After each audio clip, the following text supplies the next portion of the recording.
I remembered it was the middle of the night in New York. But if he wanted my help so urgently, wouldn't he have left his phone on?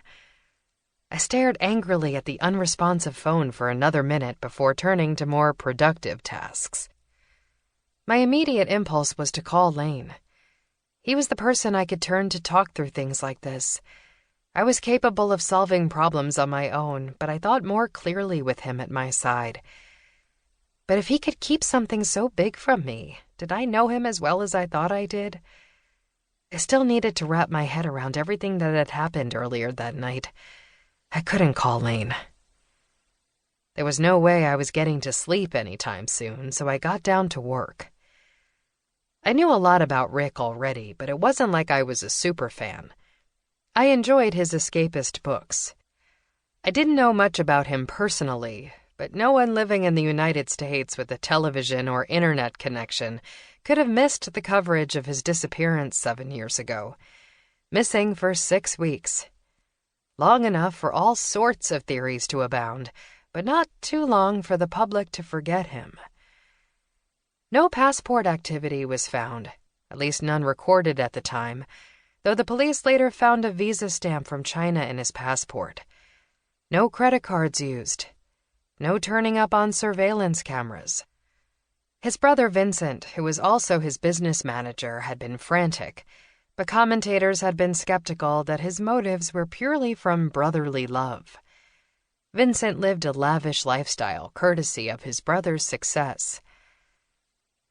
Born Ricardo Coronado in the Bronx, New York, 49 years ago, Rick was a hopeless student as a child. His teacher's notes to his parents indicated he was smart but far too easily distracted. That changed when he was accepted into a high school for the arts. He wrote his first novel at 17. This was before the internet. That, he said in many interviews, is what saved him from himself because he wasn't able to publish it himself. To this day, he hadn't resurrected the self-declared Drek.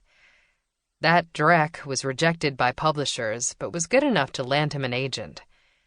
His first Gabriela Glass novel, Heart of Glass, set in New York and Mexico, was published when he was 20 years old. I looked up from my laptop to the world map that covered the wall above my mini living room.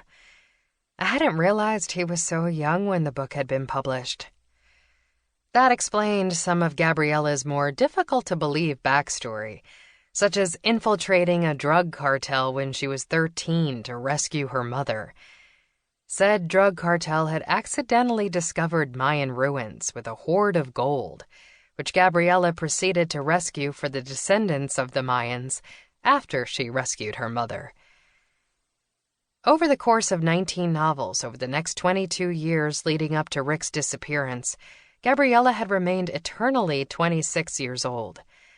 Whatever he was working on at the time would have been his 20th novel. I'd already looked up the Delacroix family mentioned in the manuscript, but found nothing.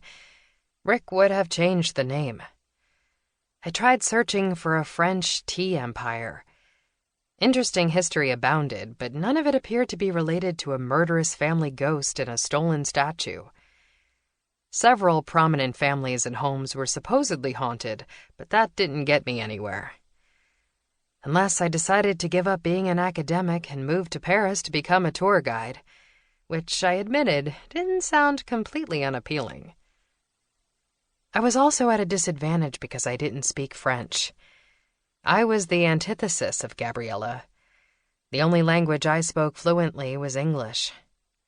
Though I'd been born in Goa, India, my parents spoke mostly English with each other and with me in Mahilan, since my dad is American and English gets you far in India. When I was little, I used to speak a smattering of local languages well enough to communicate with people. In a country with over 70 formal languages and hundreds more dialects, it wasn't uncommon to have conversations that lapsed into 3 or more languages. But since we left India when I was 8, I'd forgotten most of them. I spoke enough Hindi to help with my dissertation research, but studying the British East India Company, most of my research was accessible in English. Research in French wouldn't work. Not unless I called my one French friend. But I wasn't going to bother Sebastian Renault.